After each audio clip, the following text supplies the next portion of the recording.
All right, everybody, welcome back. It's episode 2 of Breaking Down Security. It's your host, Brian Brake, and as always, the ever-lovely Brian Betcher. Hello, hello. Yeah. All right, so, this week we were going to school you a bit on vulnerability scanners. We use them quite a bit at where we work, and quite a nifty little tool for finding out things on your network. I'd say it's more than nifty. It'd be the top security tool in my book. Oh, yeah? Yeah. Yeah, well, it gives you a nice view of your network really quick. Yeah, I use it quite a bit. Gives you it's a good way to do a quick assessment of where your environment is security-wise, I think. Sure, and it finds those really glaring vulnerabilities in your network. If you're running really outdated patches or Oracle 9 and you haven't patched it in years, which if you're running something outdated, yeah, like most companies. Yeah, and hopefully your vulnerability scanner isn't outdated as well. Well, the other reason I think we run it at work is because of certification and compliance requirements. You should never have compliance in mind when you want to secure an environment, but I guess that's a topic for another day. Exactly, it's a topic for another podcast. So, remember when when our pen tester friend was at our office, and he found that using vulnerability scanners helped him not, have to. He didn't look at the glaringly obvious things. He could bypass those things and really get to, more interesting findings. So he would use those as kind of a base to work upon. What do you mean glaringly obvious? Well, patches were out of date on some systems, so he knew that he should probably, attack those systems. Oh, you mean if something was glaring obvious, he would kind of pinpoint that and say, "Oh, wow. Okay, let me see what I can do with this." Or he would ask, why is, say, SNMP running on port 8005 instead of 161 or something like that, And then he would start digging deeper and finding, that there might be some other issues going on. Or, we find a lot of issues with people attacking SSH, so we may move it to a different port. Yeah, security through obscurity, right? Yeah. Oh, they'll never figure out that we're running SSH on port 32. That'll fool them. Well, it adds an extra layer. Some people are, there's two sides to that argument, and I kind of see both sides. But yeah, a good port scanner will find wherever you're running that service. I actually use it recently. It will help you find cross-site scripting, web application issues. A lot of people use that in their environment as well. I've used it in the past to find SQL injection possible on a website at a previous job I worked at. So, it's nice, and it helps speed up the process. You're not testing manually for all those things, especially if they're really obvious, and it'll help you find more things along the way. Yeah, it's good for the defense, and it's good for the offense. You mentioned the pen tester. Yeah, it's good for him to get a quick view of the environment, and he'll get all the IPs, he'll get all the the operating systems in play. It'll let you know, oh, you've got this many Linux boxes, you got this many Solaris, you have this many Windows, whatever, and he can get a good view of the landscape, right, before he moves onward. And, it's good for the hacker, too. I mean, shoot, if I were a hacker, I would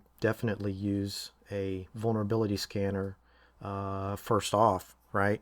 It depends on what you're doing, but if you establish a footprint in an environment, it'd be a good thing to do and scan where you are, so that you can, maybe find a database or something that's running an outdated version of MySQL or something like that. That's right.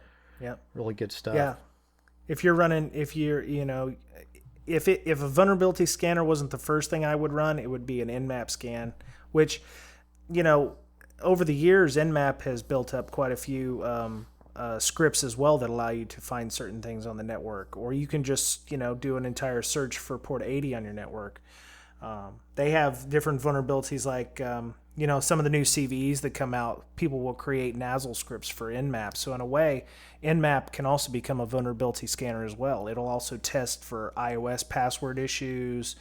It'll find out if you're running a certain vulnerable version of Java, for instance, or you know, or Tomcat in this instance. So plus, you know, the other good thing about vulnerability reports is they're nice to give to management. You know, they're all nicely tabbed and detailed, and you know, fancy PDFs. Look all pretty and have all the things listed. And some scanners have like a management report. You can click on that and create the management report. That's always fun. You know, give pie charts, senior management, and you know, they're like, oh, our network is really looking good. Attaboy. You know, that kind of thing. Some scanners. When does that happen? When does that happen? Attaboys? Yeah, the attaboys. I keep hearing, like, you know, oh, you're all AFU there, and you know, you need to. Yeah.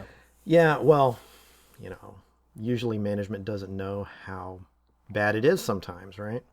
Yeah. Well, you know, the other thing is management doesn't realize how bad it is because some vulnerability scanners, actually all of the ones I've ever met, including ones I've ruled myself, have false positives and false negatives. Yeah. You know, we run into that quite a bit. I'd say a good 80% of our findings on a regular basis are some kind of false positive. Well, it depends. It depends on if your operating system is backporting, right?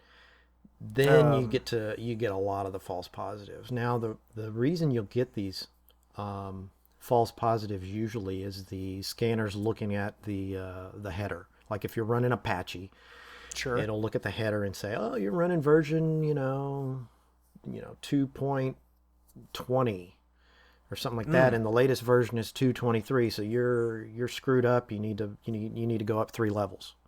Yeah. Right. So you're vulnerable to this, that, and the other. When really, if your operating system is backporting their own version of Apache, you may be completely up to date.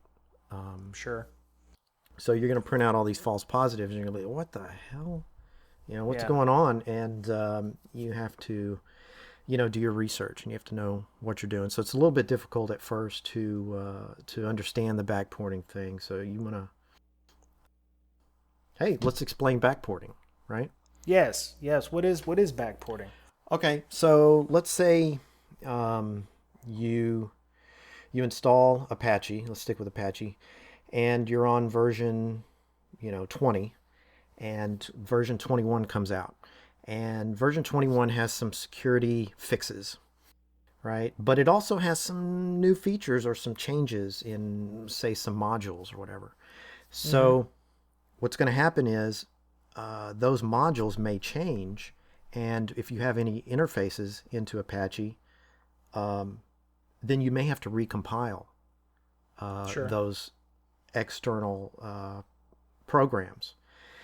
So what backporting allows you to do is they will only take the security fixes into account, and you'll definitely recompile or whatever Apache, but you won't have to. It'll guarantee that you won't have to recompile other software. So your automated patching system actually works, right? So you can run, say you're running Red Hat, you can run Red Hat updates, and you can be reasonably assured that it's not going to break any other things you're running on your website. So that's the beauty of backporting. So it's like 2.2.20 plus patches. Right. So if you do if you list, like you do an RPM or something, you list all your packages, you're going to see that you're running a lower version of Apache, but it's going to have like a dash, 50 Oh, you're running the Mm-hmm. 50th Sure. update to Apache. Oh, okay, cool. So then you have to do your research and find out if you have a finding in your vulnerability scanner report. You got to go and see if your version or your patch level actually has the fix for that vulnerability. Mm-hmm. So it's complicated on the security realm, but as far as stability, really nice. Yeah, there's a lot more. There's a lot more research involved, especially having to prove it's a false positive. Or you know, though I think the worst thing though would actually be a false negative, and those are like you never know that those are actually a finding because they just don't show up in your scanner. Right. What we've done in the past when I was working for the consultancy was we actually suggested to hospitals that they use more than one vulnerability scanner, and even if it's a free version like OpenVAS or something, you can go in and say, okay, we're going to run Nessus, and you can use another one, and the different scanning engines will often find different findings depending on what product you're using. Some of them will overlap, but usually like Nessus will find something that OpenVAS won't, and OpenVAS will find stuff that Nessus won't, which is it's kind of nice. But a lot of the hospitals didn't want to employ two or more vulnerability scanners because they had enough trouble scanning with just one because Oh, they couldn't fix all the findings? Uh, yes, they could not fix all the findings, and really, it was like the IT shop consisted of like one person with 500 machines. So he was kind of being run ragged anyway. So, but yeah, so what he was doing was he was just kind of running it at night, coming in, seeing if there were any really critically high bad ones, and then Right. piecemeal as he could. So, um, it was our recommendation to get him some more help. But Yeah, it's tough because in the security world, it's stuff you don't see, you don't hear about. yeah, It's not really a high priority because it's just sitting there. Will it ever manifest if you have a vulnerability?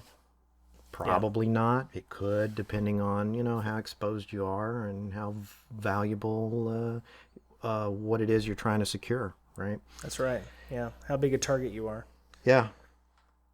So I would say if your company is very well known, then you got some work to do. But if they kind of hang under the covers for what they're doing, there's some companies out there that you're like, really? I've never heard of them. Yeah, Maybe. yeah. So let's say that you do have false positives. How would one go about making it so that did not occur? Um, well, you could. Most scanners have, um, scripts inside of them for each vulnerability. So Mm-hmm. you could go in and change that. Some of them Yeah, have filters you can apply. sure. There's a number of things you can do. What I do is I just have a spreadsheet of the vulnerabilities that are false positives for those environments. Mm-hmm. And that way I know I'm not going to miss something. If somebody misconfigures, like say you turn a module off Sure.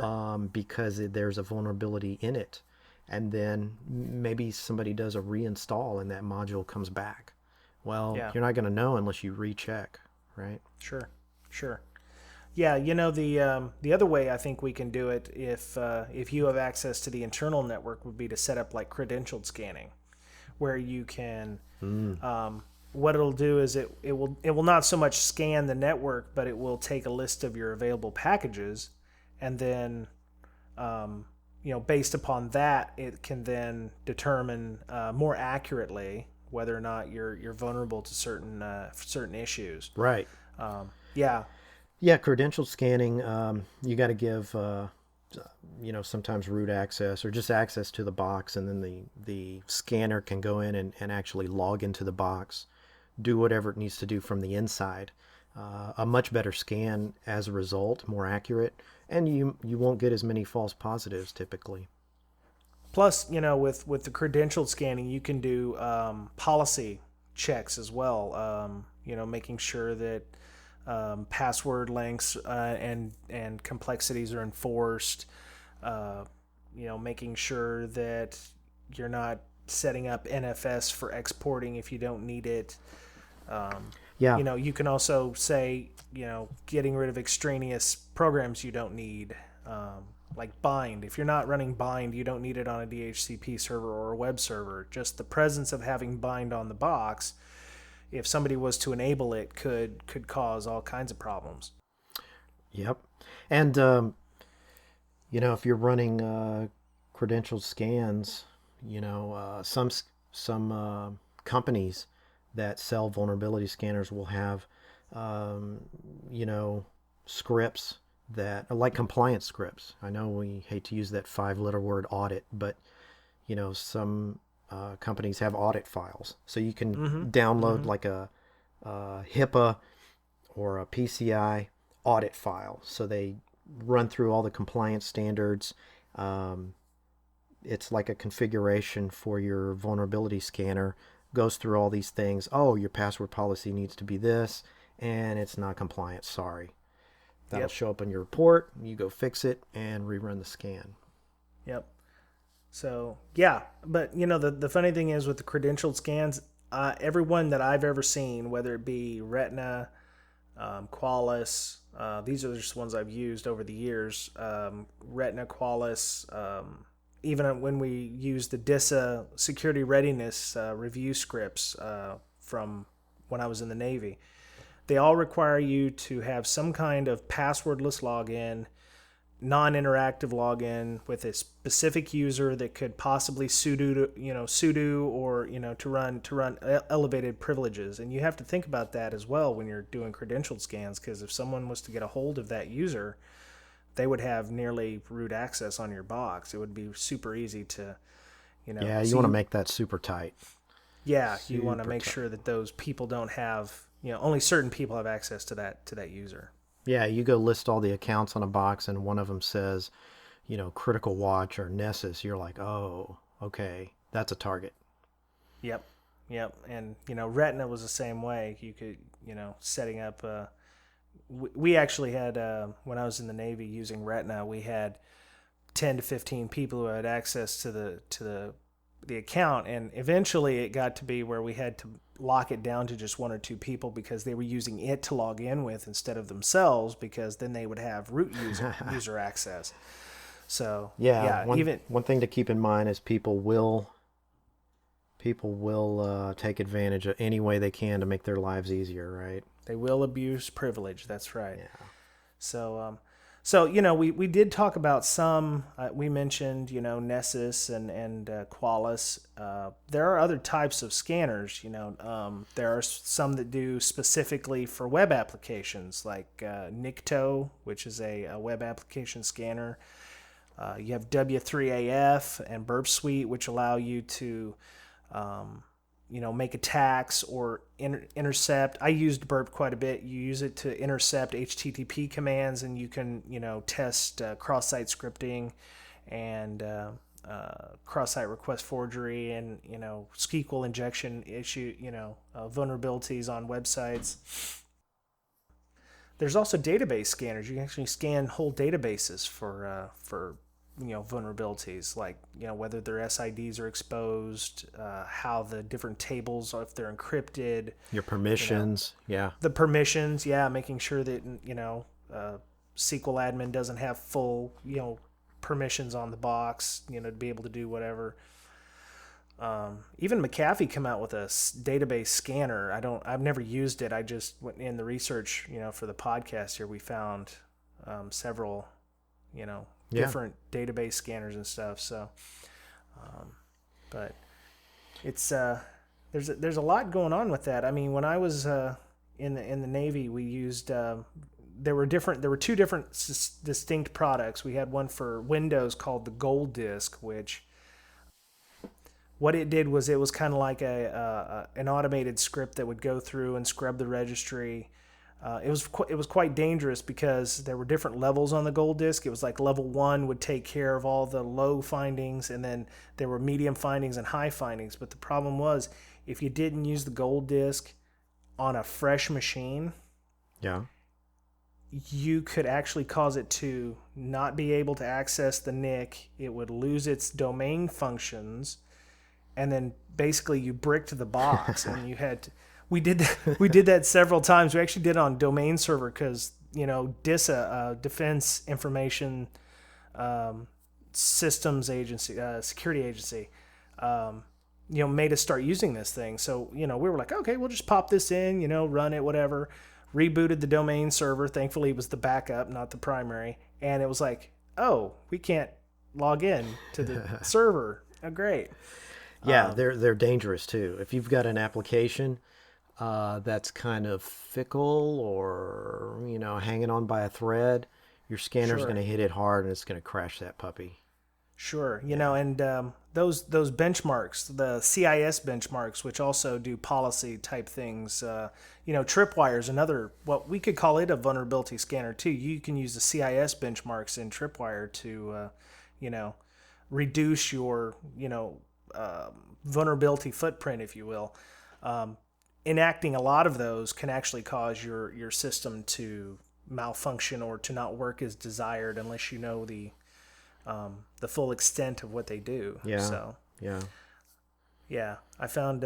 I think we've run into that. I've run into that at more than one place, not just when I was in the Navy, but even here at our current workplace, where we've busted a couple of boxes and had to revert snapshots because of it. So, you can also roll your own. You don't have to buy a vulnerability scanner if you use bash scripts to. You can look up the CVEs and find out things like what version of Java you're running, and you can set it up to do, sed and awk, and you can look up vulnerabilities and configs. Like you can set your bash script to grep for certain modules, or if you wanted to do that on like a machine you were standing up for the first time, you can have like an after action script so that you can make sure that you've locked it down as much as you can before you run the first vulnerability scan. So you can even make it get rid of extraneous software you don't need to reduce your footprint. Yeah, it depends on your environment. I mean, you can use Nmap, look at your open ports. If if you take a snapshot, maybe you have a database of all your appliances and all your open ports at this time, and then you run it the next week and you're like, oh crap, port 443 is open up on such and such box. What happened? You can go check it out.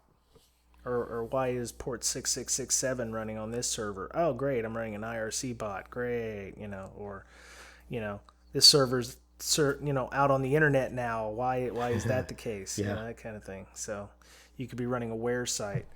Yeah, and you can use you can use some vulnerability scanning applications incorporated with Nmap.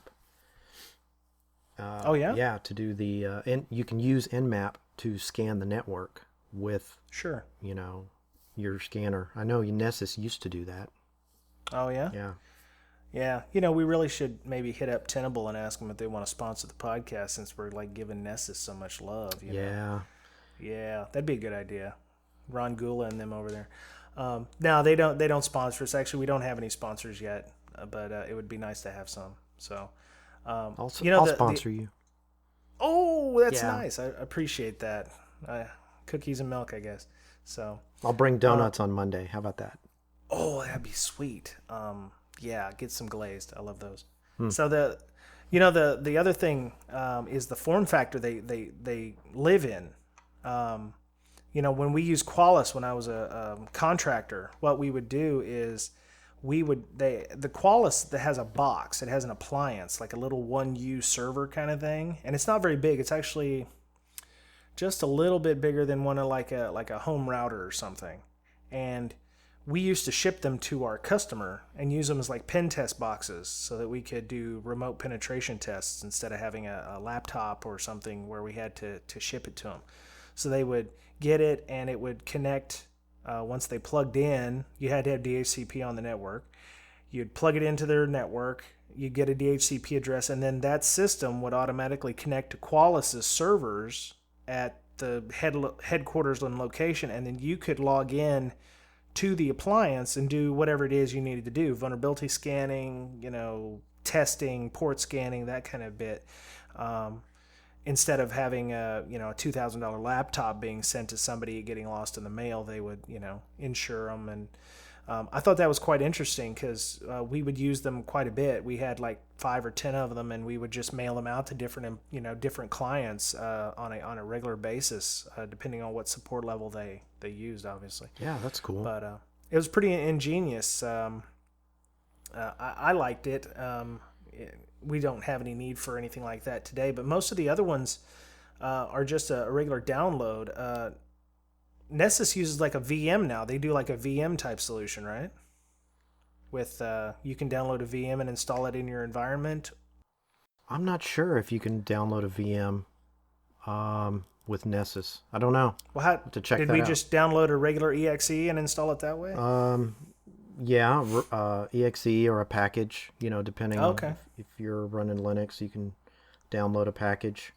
Right on. I mentioned OpenVOS earlier. That comes with that was, from what I understand from OpenVOS, it was the last free fork of Nessus, but it's kind of community driven, so it has its own modifications and engines, so it kind of shares some of the original stuff with Nessus, but it's kind of become its own free vulnerability scanner, and it's actually packaged along with Kali if you wanted to run it in Kali or whatever your favorite Linux version was.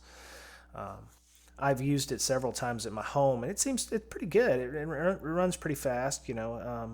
It's very helpful if you want a cheap and dirty scanner. Yeah, it all depends.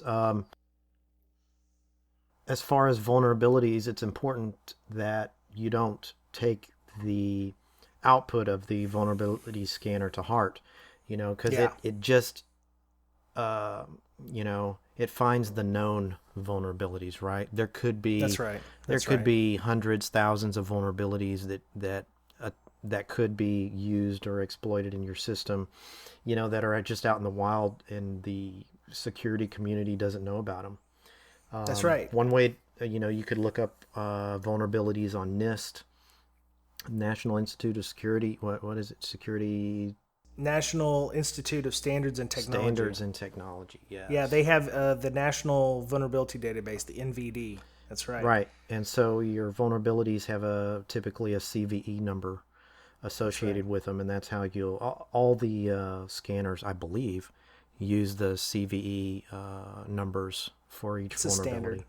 Yeah, Common Vulnerability Enumeration. And they just changed them recently Look at because they you. were worried. I know. I told Did you write that our down, boss or- that. Heck no. I don't write anything down. It's all off the cuff. They actually changed it this year because they were afraid because they're now starting to support more programs that they've changed to a 5-digit number. So instead of like 2014, 0000, it's going to be up to 99,999 possible vulnerabilities.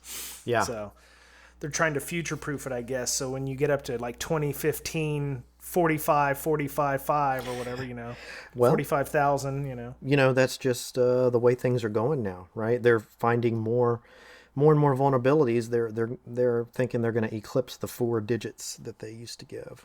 It sucks. Yeah, I think they made it up to like, I want to say around 6,000 or 7,000 this year. So it can only get worse. In 2013. You were talking. Yeah, 2013 was a big year. So you were talking earlier about the don't take the reports to heart. I consider vulnerability scanners to be kind of like compliance tools.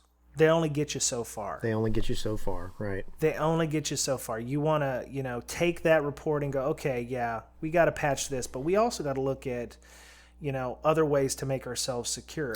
Yeah. My friend Leroy had an application, and the vulnerability scanner caught some things, and you could actually go in there, find out what it was doing. Oh, it was trying to run.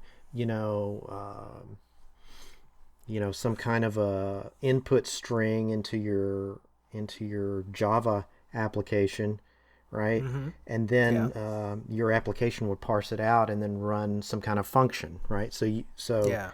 the quick and easy fix would be, oh well, let's disable the dollar sign or the percent sign, right? Oh, right, right. We'll do that. And so you fix that one, but it was just one thing. You didn't really sanitize your inputs, right?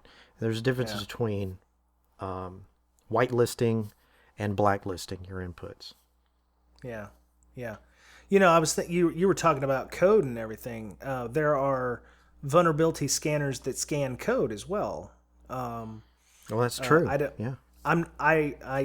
I only know that because of where I work right now. It's kind of a development environment, but we do use vulnerability scanners that test and in the QA and development department to find buffer overflows and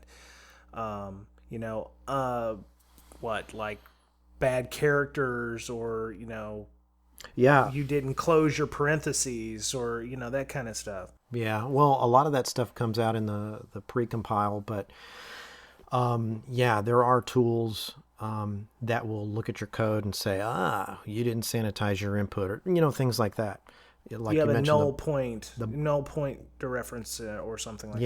Yeah. buffer overflows. They'll catch a lot of things, not necessarily security, but they'll catch bad coding practices too, and that is a good tool for securing web applications if you're in a development environment. Yeah, you definitely want to take advantage of that. Yeah. And again, that's only going to take you so far. You've got to kind of build a culture with your coders of doing things properly. And that would be that would be a good way to show them that, okay, we've got issues with these are vulnerabilities or these are issues in the code. We need to, tighten it up and make sure that we're not, leaving null sets and all that kind of stuff. You see how much coding knowledge I don't know dick about coding. I took a Java class at University of Phoenix 5 years ago for 5 weeks, so I don't I'm not big on coding. I don't have any coding knowledge. So I noticed you put on the blog that you would rather, let me see if I can get the right image.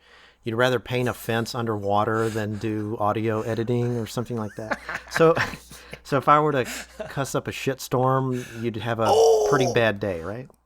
Oh, no, I'm afraid some of that stuff's going to make it through because I don't have any kind of idea where we're going. Yeah, I guess if you're, you shouldn't be all that offended by being on here because we do let those go every once in a while. But not intentionally.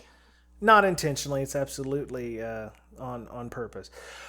So, I think that was pretty good. I guess if anybody has any questions, I appreciate the listens last week. We had about 15 listens last week, so I appreciate that.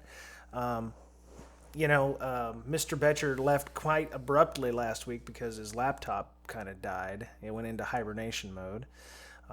But he's here. He's going to be here for the whole thing this time. So, is there anything you'd like to? Such and such brand of laptop.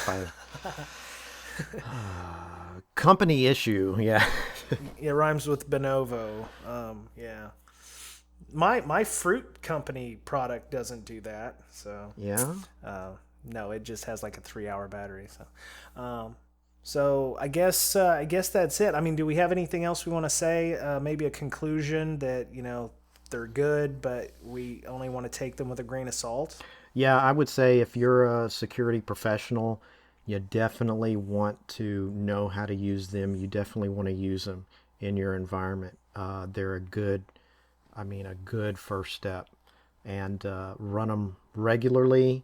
You can find out any changes that are going on, and these scanners are updated by whatever company has them. They're updated regularly. They really keep most of them, the ones that I've used, keep a pretty good track of the new exploits that are coming out, and you'll run an update to the tool. You'll run a scan of your environment, and you'll say, what happened to our patch management system? We didn't patch this such and such application. Your scanner will pick that up. It's like a stopgap, right? So anything that's going wrong as far as updates, anything that's going wrong as far as development sometimes too, if you're doing, say, web development or application, development, a lot of times your scanner can pick those things up. And but you got to understand, like we talked about, the when it catches something, maybe it'll just catch it'll test it for a certain thing, but it may only catch 1% of the possibilities.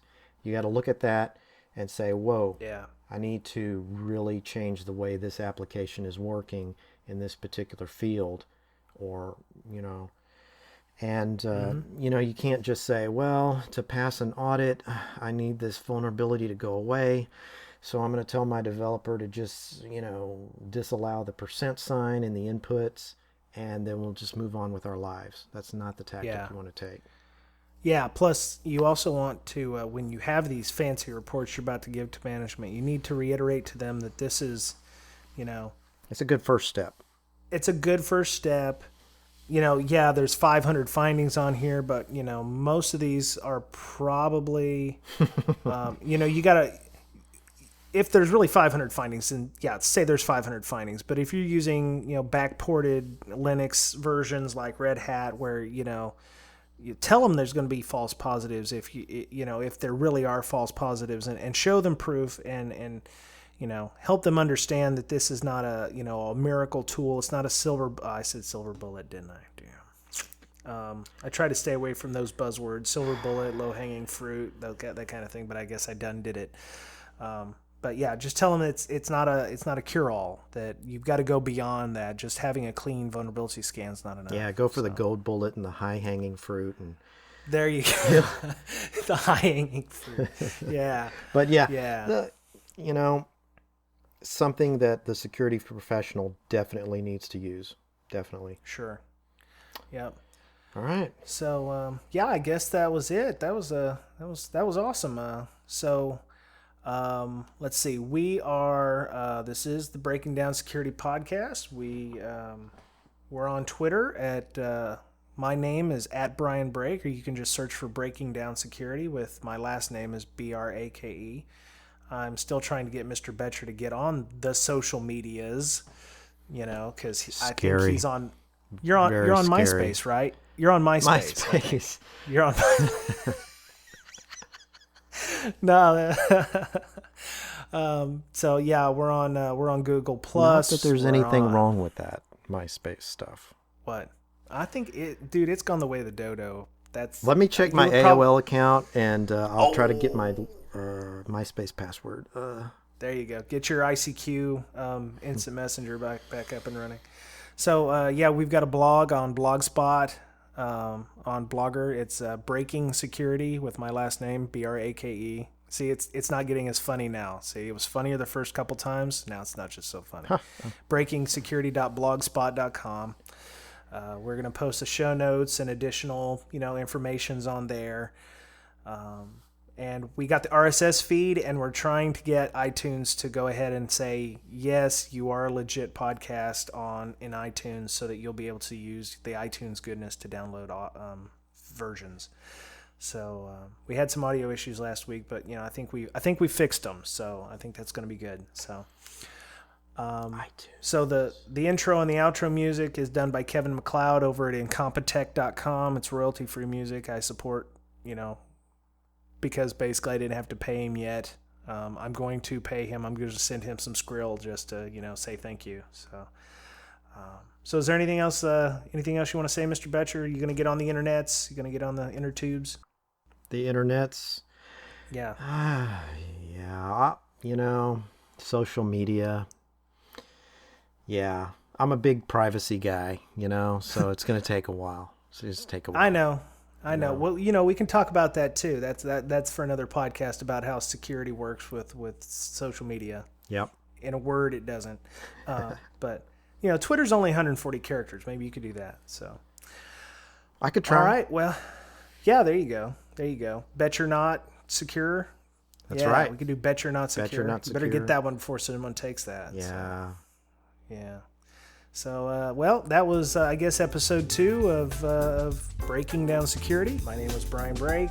Have a good week, and thanks for listening. Signing out.